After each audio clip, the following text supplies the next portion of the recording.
Her Excellency, Ambassador Professor Olufolake Abdulrazaq is a distinguished diplomat, humanitarian, gender and development advocate, and the First Lady of Kwara State.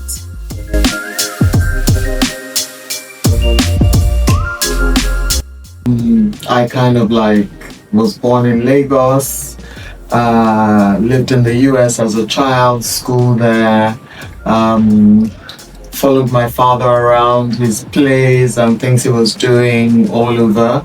So I'm an avid learner and an avid tourist. Even if I've been to a place several times, each time I go back, it's like I'm seeing it with new eyes. I look, everywhere. I try to see what's going on. Born on the 2nd of August 1967 in Lagos, Nigeria, she obtained a bachelor's degree in history from the University of Lagos in 1988 and completed her mandatory National Youth Service at the 1st Mechanized Infantry Division of the Nigerian Army in Kaduna. My choice of career was influenced by my father. So my father started out creatively. At 19, he was running something called stagecraft around Lagos, setting up theatre and entertaining people. Obviously, he got educated and did a few things. He was director at Goethe Institute in Lagos, and then went into the Ministry of Information and was posted to our embassy in Washington, D.C. as information attaché. So at the age of 6, because of all the things I saw him do, I decided I was going to become a diplomat. And I never gave that up. I continued in that quest. I never forgot about it until, I actually became a diplomat. And much later an ambassador, and then a First Lady.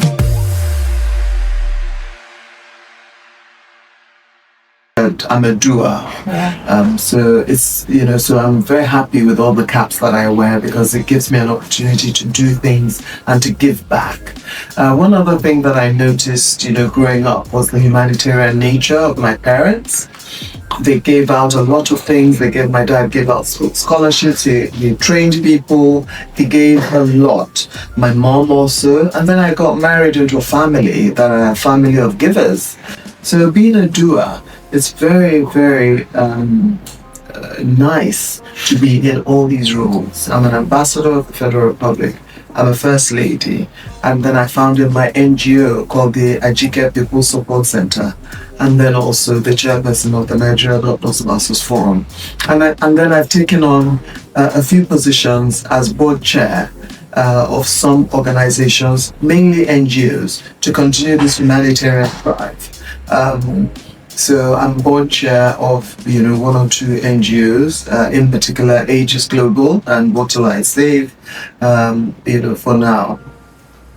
And I think it's important to do that because some are closely affiliated to the United Nations. Some is about women in leadership, which is one of the things that we promote. So they all kind of work in synergy, kind of. I'm also on the board of the Women Ambassadors in Nigeria Network. So that's female ambassadors that Nigeria has produced, both serving and retired. So I'm on the board of that as well.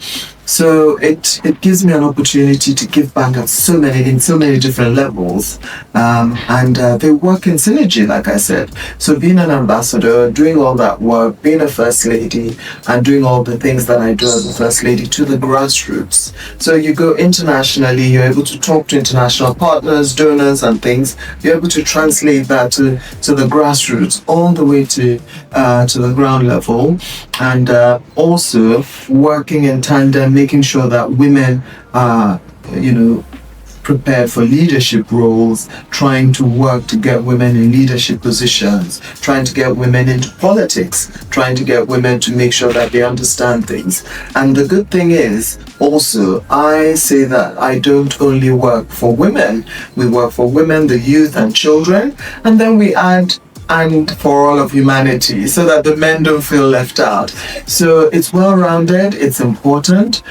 And so these organizations, these boards that I'm on, I get to see what they're doing. I get to have an input into what they're doing, and they can help. I'm a doer. I love to have things to do, and I'm happy to have these various roles that complement one another. Actually, driven by passion for communication and international affairs, she earned a postgraduate diploma in mass communication in 1990 and a master's degree in international law and diplomacy in 1991.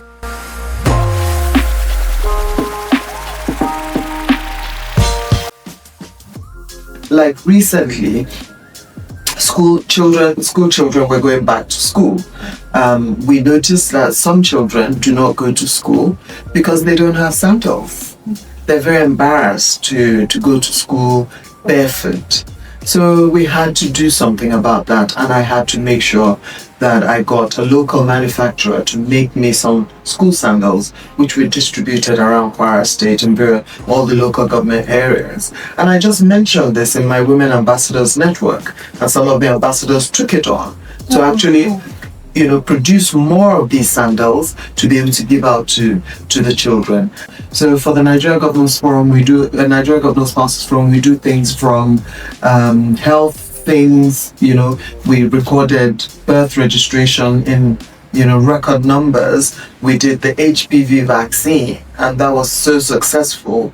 They exceeded what they were planning to do. We were the advocates for that. We're now doing the measles and rubella. We're malaria champion, HIV/AIDS champions. We're the champions and heading some of the drug control committees in our states. We're the ones that do immunization. So many different things that we do. In particular for me, I love the fact that I can do skills acquisition programs because it's just been a game changer. In the past, they used to tackle these things differently. They would just they'll call it empowerment and hand out things for people to take, and they would just sell it off for mere pittance because they couldn't use the items or didn't know how to operate them or whatever. So we don't do that anymore. We train people. So we've done baking and confectionery. They will do a course. We've done dressmaking. They will do a course. We've done beading and jewelry making. We've done makeup and makeover. We've done hairdressing, obviously, smelting. We did a course for some things. Also, we helped the women in mining. So many different things. Skills acquisition programs. Train them. Give them a little startup and the tools, and they're ready to go. And people now are able to make viable businesses, micro and small businesses of all of this. And I think it's been amazing what we've been able to achieve.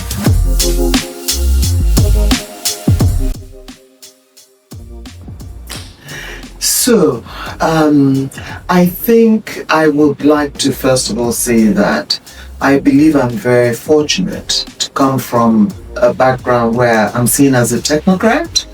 I'm seen as someone who's an ambassador, who's worked for over 30 years, knows what she's saying. So more often than not, the door is open for me to come in and pitch whatever it is that I want to pitch. People know there's some sort of background and expertise to what I'm saying.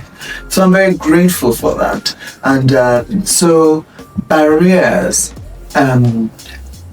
I cannot say that I personally met a lot of barriers, but maybe for some of the things that we're trying to achieve.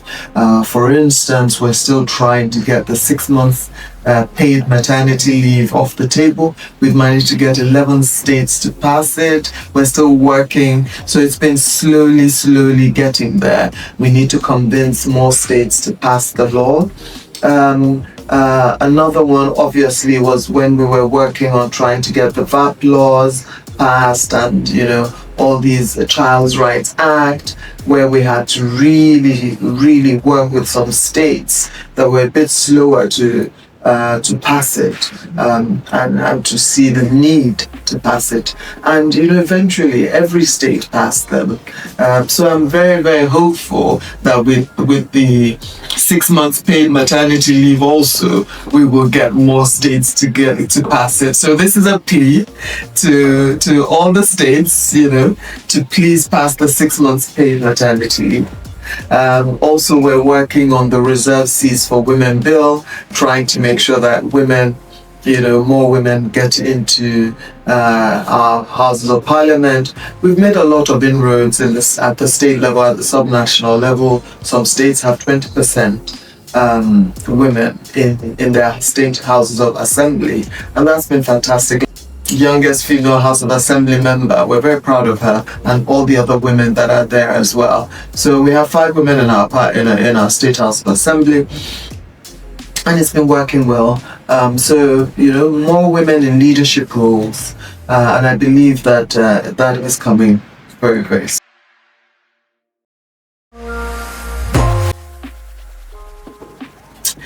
I think that's a very, very good question, because I think it's important when younger people are trying to navigate roles that are leadership roles. Like I keep saying, you don't wait until someone says you're a leader before you start to lead. Leadership is by serving as well. So some of these leadership lessons are that it's important to serve.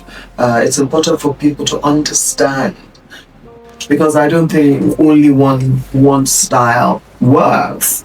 For different places, you need to adapt to different things. So sometimes when you're amongst your peers, it's important, if you are the leader amongst peers, to be collaborative, so that you talk to them collaboratively and try and get buy-in, and before you make a decision and things like that. So collaboration is nice. It's also important sometimes to be a firm leader, to take a decision, and when things are dragging and moving on and it's not happening, and you can see the clear path, and a lot of the time then they come back and thank you for taking that decision, for being firm and taking a good decision.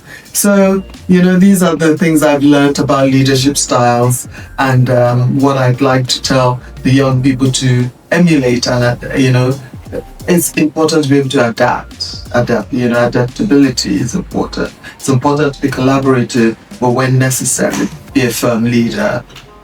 And it's important to sensitize people, to bring people on board, to make sure they know what you're about, what you want to do, how you want to do it.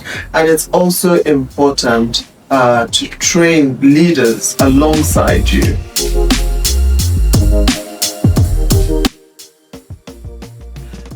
I am collaborative to the point where, I need to be collaborative, but I can be a firm leader when it is necessary, and sometimes it is very necessary to kind of be a firm leader and make a decision when it's necessary to do so. I sensitize, I inform people about things that I'm doing, because when you don't, people are like, what's going on? They panic, they don't know what's happening. So it's important to have information sensitization, so that people, it doesn't build distrust and fear and whatever, like, oh, what's going on here? So I do try to inform people what I'm doing. So collaborative but firm when I need to be. I think that would describe my leadership.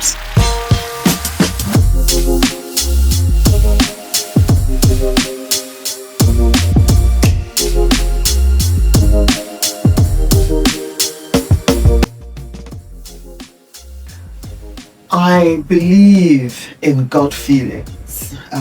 I believe in my gut feelings, and I a lot of the time stick by them and go by them. They've served me well. So gut feelings are important for me. It's a great strategy. It may not sound like much, but it is a lot. I believe in reading widely in order to make proper decisions. based on consultation and research. So that is a strategy that I've employed a lot. I tend not to just do things without researching them, without having background knowledge, without knowing what it's about and things like that. Sometimes when you're not sure, do not commit. So that is another strategy that I adopt. If I'm not sure, I do not commit to things. It's also important to consult. So consultations are important. When something comes to your table, you look at it, who are the experts in this field? So apart from your own research that you do, you could also consult one or two people. I think that has served me well. Learning also from best practices, but learn to the way that can adapt to your own culture. So you have to learn that it's not one size fits all. Thinking on your feet is also very important. Sometimes you're dropped in it. You're dropped right in it.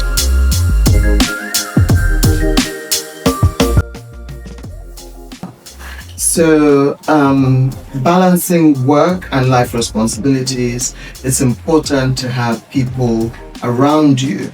I tell my team even now that I'm only as strong as my team, because if you people don't bring your A game, and I'm bringing my A game all the time, and I delegate to someone and they don't deliver, I tell somebody to do something and they don't deliver, then I'm not going to achieve the success that I need to achieve. So it's important to surround yourself with the right people, to have the right team, to train your team. Secondly, you need tolerant people around you, partners. You need to pray to God, to have maybe children who are not giving you any trouble, who are understanding. And saying that, I want to thank my family, because I couldn't do this without them. I have an understanding partner who everybody calls Kwara the gender state because the governor pushes female women forward. But he did that long ago with me, pushed me forward for everything that I wanted to do. So, and I had a dad who did that as well. And my children, it's important to have people around you who would give you that space to excel and who would support you in excelling and not put you down. So you can achieve these things yourself with the right support as well.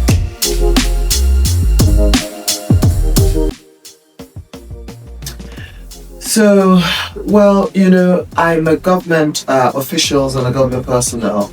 So some things are not things that I can discuss openly. But I believe most women in official positions have faced some form of discrimination or the other at some point in time in the workplace. And some people come at it from a place of bias. Some people, it's cultural norms. So we have to keep educating people. We have to keep talking about these things. Like you're talking to me today. We have to keep talking and getting minds changed and getting things changed, laws changed. Now we're talking about 6 months maternity leave for women. We didn't have that, So 6 months maternity leave for women, working women.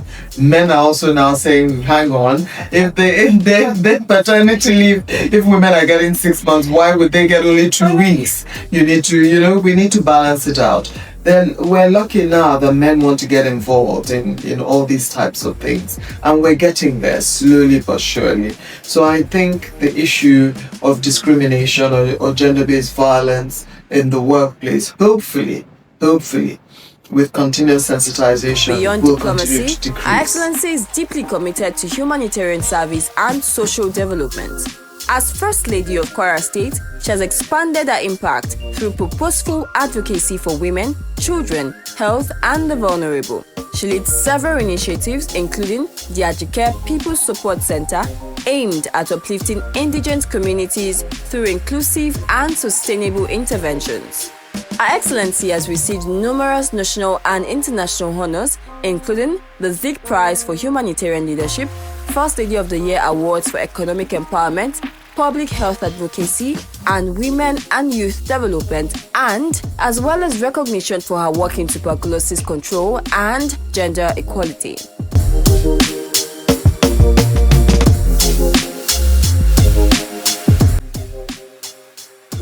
It's important to be collaborative. It's important to do your research. It's important to go out there to reach the right places.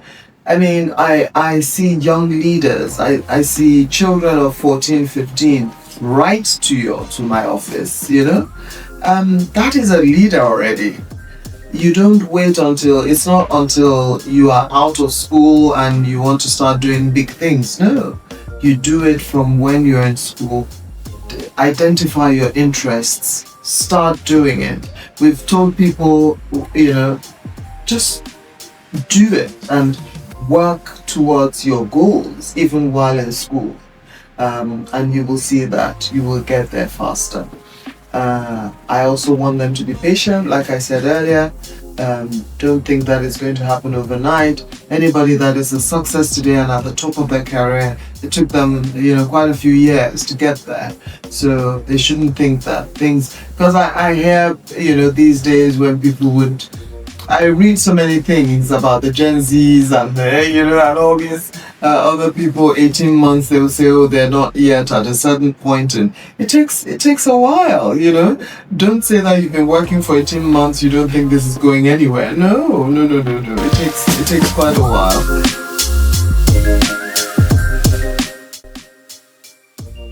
I'm proud of the work that the Women Trust Fund is doing. I think the training is important with women. I just also left the UK at a retreat organized by Ages Global for women in leadership.